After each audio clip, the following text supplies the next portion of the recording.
with this guy named Brian Lunt. My name is Dan Cooper, and welcome to the Sharpen Podcast. It's brought to you by Acumen, an exclusive community of CEOs and owners to help you grow that top line, optimize the bottom line, and enrich your storyline. We're going to talk about relational capital. You know, all this AI stuff. We're going to become the most efficient people on earth, and everyone's jobs are going away. So we thought we would bring it back a little bit, and let's talk about humans, man. Today is about humans. So relational capital, and specifically why relationships and trust is the currency of today. And maybe we get into the AI space. I don't think you can talk about anything today without talking about what the impact that is. So today, sitting next to me on whichever the video works is Brian Lunt. He's a reformed banker, a past president of the St. Louis Business Club, and a creator of networks and advisory teams. And he is now a growth catalyst for Acumen. And growth catalyst is our fancy word for a leader and facilitator. He is starting the region in St. Louis with CEOs and advisors, and it's launching soon. Brian, welcome to the show. Thank you so much for having me. Yeah. We were just chatting up our beard game. And of course, we would talk about hair because he gets to actually comb it and groom it while I just longingly look at other people's locks. So if you're listening to this, his hair is all slicked back and it rises off his head, and mine is shiny and tight. So not that there's anything wrong with that, but obviously I have issues there. So, man, welcome to Acumen. Being a St. Louis kid, it's kind of fun to go back home. And yet when I went back to St. Louis as we started doing this thing, I realized how many relationships I didn't have anymore and how many I let lapsed. And you were literally the opposite. So I'm excited to kind of tap into this today. But before that, give us a quick tour. You know, I judged you by saying reformed banker, which is what I say for all people who used to work at banks. So start there. And then how did you get to here? Yeah, that's funny. I always say recovering banker. I don't know if that's a good way to put it or not, but yeah, I spent the first half of my career in banking.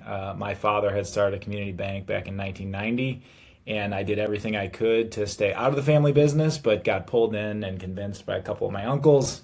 They thought it was a great opportunity to follow in my father's footsteps, and so that's what I ended up doing. I got the opportunity to try literally everything at our bank. Started out as kind of a management trainee, went into every single area of the bank, settled into the mortgage industry for a little while and ran our mortgage department for a few years while everything was the wild, wild west and things were going bonkers. And it was a lot of fun, actually. We did some great deals, watched the industry just go wild, and then also saw it all come crashing down. So got the opportunity to help keep the bank afloat and work through all the turmoil that we all managed through in the 07, 08 years. And it was a great education to learn about every aspect, both the peaks and the valleys. So it was a good time for my dad and I to really connect, and for me to learn a lot more of the behind the scenes of the business. And then as things stabilized, I got more into the lending side of things and helping run the bank. I ran all of our website marketing. I was the backup for about 15 different folks because we're just a small business, and I was a trusted person in the organization, and so I got to play that role. But as I got out of banking, I wanted to kind of spread my wings and do something else. I teased that I tried to quit 5 times and was successful the 6th time. But, my dad knew that I was entrepreneurial, wanted to go do some things. He allowed me to do a lot of that inside of the business by getting real estate licenses and, financial planning offices, and I got 2 more degrees and all the things. But I wanted to get into the St. Louis ecosystem and really understand what makes this city tick. And so I jumped into the Cortex district, which is a really vibrant area that was actually attracting things into St. Louis. I got an office at a co-working location and got really interested in how co-working and shared communities work. I ended up spending about a year getting to know everybody in the ecosystem and kind of building this resource network of all the folks that I would need to build and scale businesses. And that kind of became the business. I started a co-working location with a colleague of mine. We had this amazing atmosphere. We call it an entrepreneur's playground. And I ran that for a few years before selling it to him. And ever since, I've really just kind of dabbled in the consulting space, building peer advisory groups, running networks, and consulting as often as possible. And I've really had the benefit of every variety of project you can imagine, from nonprofits to rock concerts to anything in between. So it's been a wonderful career so far, and I'm really looking forward to launching Acumen in St. Louis. Right on. One of the things we do is we put on events. And so the first event we put on together was just a good old-fashioned happy hour. And what's funny is I thought I was going to bring quite a few people. And I think you sent out like one communication and 50 people out of nowhere show up. And we've all done the invite people to happy hour thing. We all understand that we're all busy and we have families and yes, networking, but that's not networking, that's relationships. And so what is relational capital in your mind? And because we're not just talking about networking. So what are we talking about? Well, I will say that St. Louis is a unique place. It is very relational, relationship driven. I always say that we're about one person away from everybody in St. Louis when you have a really deep network. And we're goofy in St. Louis because we ask each other where we went to high school. And I genuinely think that's a way to figure out who you know or who you have in common so you can start to develop those ties. And I have just spent, over a decade getting to know people. And at the end of the day, I'm just trying to sit down and deepen a relationship with somebody, understand what they provide and what they're looking for. And what's interesting is over the years, I've become a connector, just putting those two people together. And most folks think I'm doing something special. And at the end of the day, I'm just really looking, learning, understanding what it is that they do, deepening that relationship. And I think that capital, understanding what people do and what they're looking for, is valuable. And so rather than just going out and networking and having the kind of face superficial kind of conversations about sports and the weather and maybe a little bit about your kids and your hobbies, I ask people what makes them tick, and I find out what really their passions are and what their vocation is and how they get things done. And so I think relational capital is really investing your time and energy into people, understanding them, and then putting that to work. And so that's what I've liked to develop in the St. Louis network. And it has paid dividends. So when I do make a call and say, hey, we're having a happy hour, then I can get a few people to show up and we all have a great time together. That's right. It's more than just a few. By the way, Lafayette High School, thanks for asking. And so it's interesting, as you talk about that, because it's not just asking like what makes them tick, right? And I think time's an aspect. So what builds relationships and trust beyond like, yes, I'm going to sit knee to knee and we're going to have a conversation? Well, I think the unique part of it is genuinely caring, being genuinely curious and interested in people. I think a lot of times you can tell when somebody's just there to either take notes or just check boxes.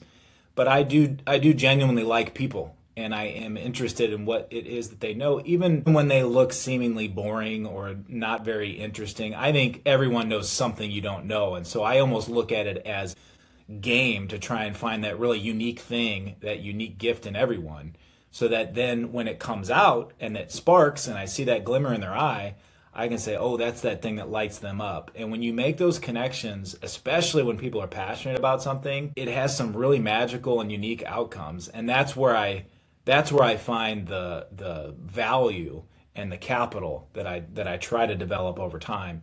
And it's also not just one meeting. Sometimes I make a connection in one meeting, but I mean, I've known folks for years and years, and it's not one and done. I mean, I like to develop relationships and friendships for a long time. Do you have an example? Do you have a fun, like, here's something went from there to here? My brain just went empty when you asked me that, but I think one of my favorite stories is from my Medici days, which is the co-working location that I ran.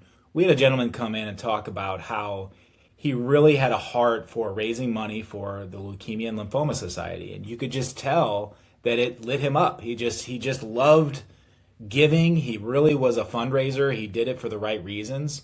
And he said, I've been wanting to put this rock concert on for, a nonprofit. And he talked to Ballpark Village here in St. Louis, and he was like, they're on board with us doing a concert. Well, we just started to kind of stoke that flame as best we could. And before you knew it, we had a group of people talking about throwing a rock concert. And if you've ever seen Wayne's World 2, and they just kind of thought up this concert and it came to fruition, well, that's what we did. And it started by stirring up somebody's passion and somewhat asking them what they wanted to do and then calling them out on it. If you really want to move this forward, let's make it happen.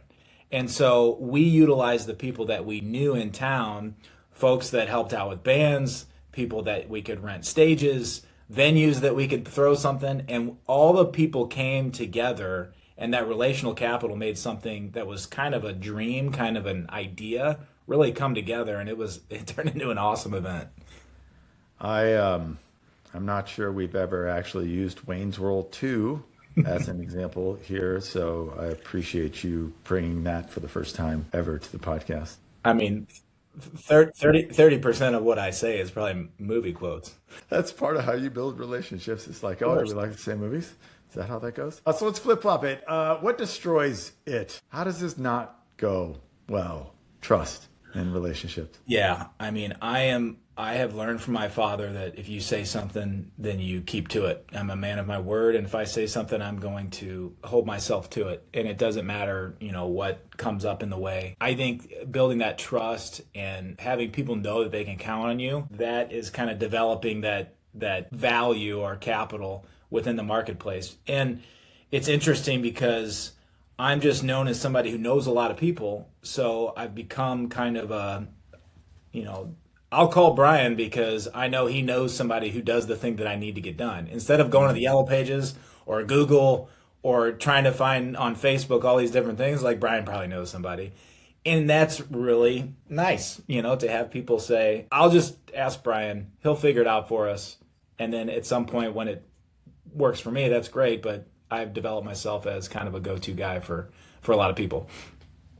Yeah. So one of the things you just said is do what you say you're going to do. The amount of meetings that you leave when both people have something to do and one person does it and the other doesn't, that pretty much says there. The second is that you're a giver, I think is what you said. There seems to be two givers and takers, and there's a spectrum, right? So not everybody is an all giver all the time, and we're an all taker all the time, but it kind of goes. I like to think of it as serving. Like whenever you sit down, I'm just like, hey, you're going first. I'm going to try to make you talk the most, and we'll see how long before you force me to answer any of your questions. So much in the same thing. What else? Well, I genuinely like to watch people win.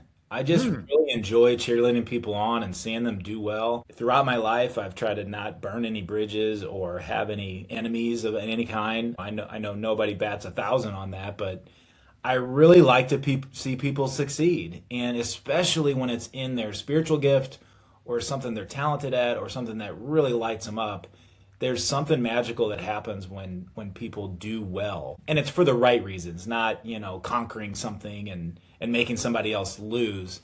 It's more so just, this kind of zone of genius that people play in. I just think it's really awesome to see them do well in that. And so when I can learn that about somebody and help move that forward, that in and of itself, it feels like you're giving something to somebody. But for me, it's like, I love doing that. I really enjoy getting from that.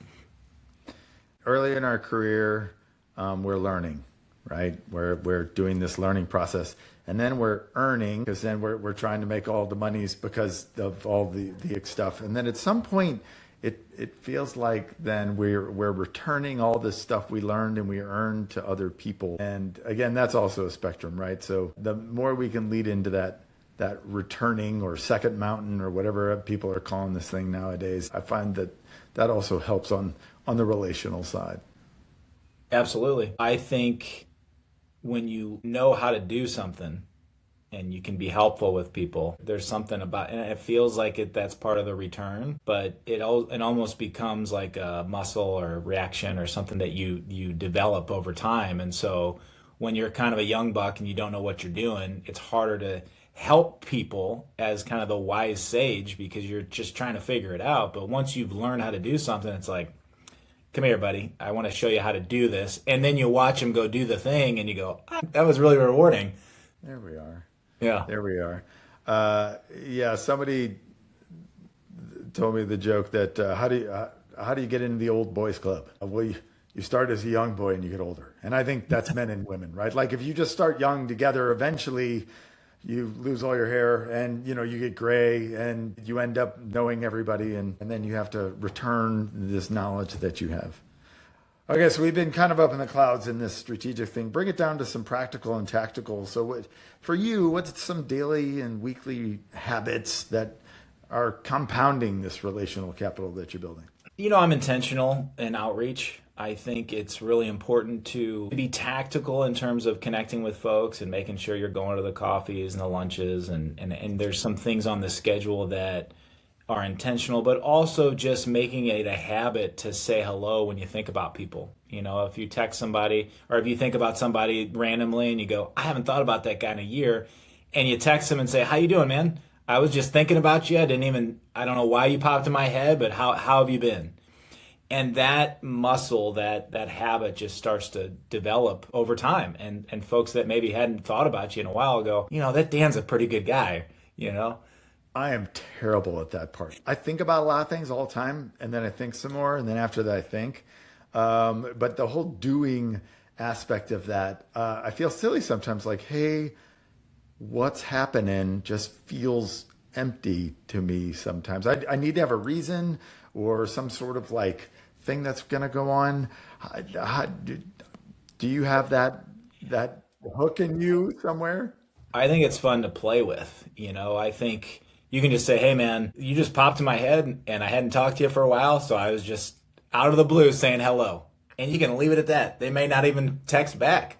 But I've played with that version of hello many different ways. And from a spiritual perspective, I just say, hey, man, I was praying for you today. And probably with folks that I see more often, but even when you see news about somebody on social media, they're dealing with a loss in the family, or just even something really good happens to them, I just make a point to just say, hey, man, I was thinking of you. And that helps build that relationship, even if it's been 5-10 years since you see somebody from high school or whenever.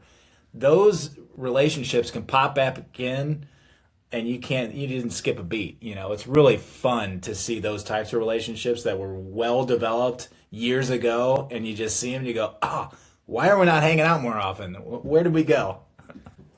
Okay, so if you're like me and you have the children's and the cars and the games and the things. And so the volume, is hard. Happy hours are hard. Breakfasts are hard. We're delivering people. So I always felt like there's probably a certain number of people or certain times. How do you look at how many people you're connecting with? Or how do you use your time most wisely to create a compounding relational machine? I don't know that I have actual numbers on it. I think, we're obviously going to be more intimate with the people that are in our families and right in our inner circle. I try to be as intimate with new people as I can when I meet them and be genuinely invested in the time and energy I spend into them. I've got a large network on LinkedIn, and I keep kind of in tune with that and watch what folks are doing, and maybe spend a couple hours every week responding to things, liking things. But I don't know that it's all that specific in terms of like keeping up my numbers. I think it just is kind of organic because of my intentionality around it.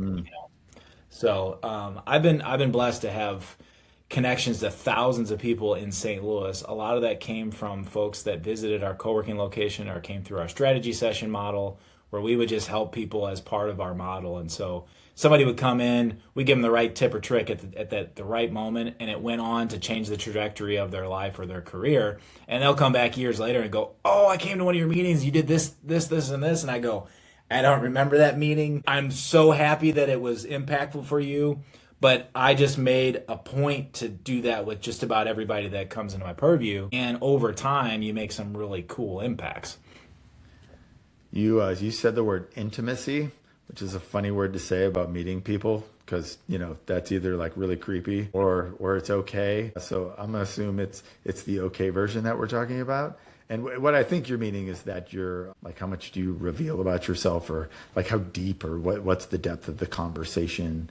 And I think there are a lot of people that are scared to jump into the deep end, especially early. And so what's your take on that? Because that either goes really well or it's like, ooh, overshare. Thanks. I have found that authenticity and vulnerability are superpowers. I have facilitated meetings where people are crying within 3 minutes because they're not often offered the space to do that, and it feels unique. When you're in a work environment or a family environment where you always have to put up a wall and you can't show who you actually are, some folks get introduced to that, and it's really remarkable how quickly they just let it all out.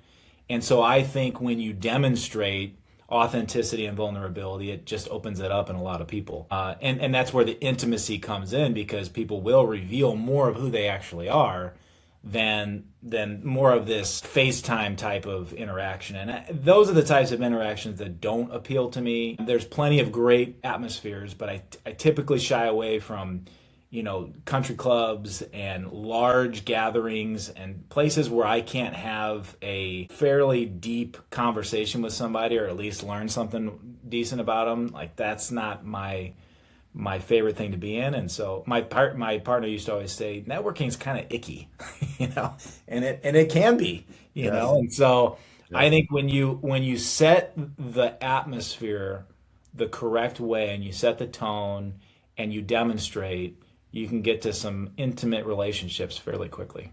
So Acumen is business focused, right? We're people and performance and profit and excellence and cash flow and all those things, because you can't create a great business without those things.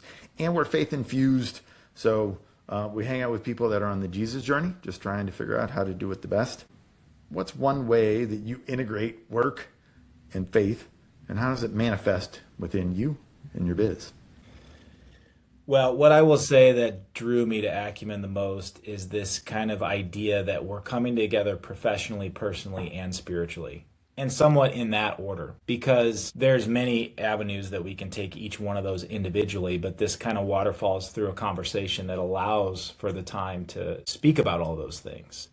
And it's that integration that I think makes it really special. I have gotten more used to being authentic, and especially as my faith walk has gotten more intimate, and I just feel better about bringing my faith into the conversation. And so I think when you get to those conversations of what are you doing professionally, that's interesting. How's your life going personally? That's also interesting and deepens that relationship. But when you get a little bit of the spiritual conversation, that's where that intimacy level gets really deepened. And so those are the types of conversations that I really enjoy. And I think as we talk about business and personal life, when you have the spiritual component, it just kind of brings it all together in a nice bow, because it's all part of being human. Yes, it is. That's a great way to say that. That is a great way to say that. Okay, where can everybody find out more about you? I spend the most time probably on LinkedIn, so I always like to connect with folks on LinkedIn. I certainly have my email through Acumen, brian.lunt@acumenimpact.com, and hang out on Facebook and Instagram and those places as well from time to time. But I would say that LinkedIn is kind of the best way to get the business connection. Very cool. Don't be scared of getting intimate. Take time to learn from somebody, or return something that you've learned to somebody. Do what you say you will do for the right reason, and help other people succeed. When they win, you win, we all win. And then serendipity, baby. When you feel somebody coming on or coming at you, or you think about them, hit back and say hello. All good things to create relational capital in this world that is full of trying to get stuff done through our friends' technology. So, good stuff. If you are interested in joining Acumen, go to acumenimpact.com and click on the apply button. And if you'd like to learn more, we have a ton of great content under the resources tab. Brian, thanks, man. It's good to be with you. Great to be with you as well. All right. Peace. Thanks, bud.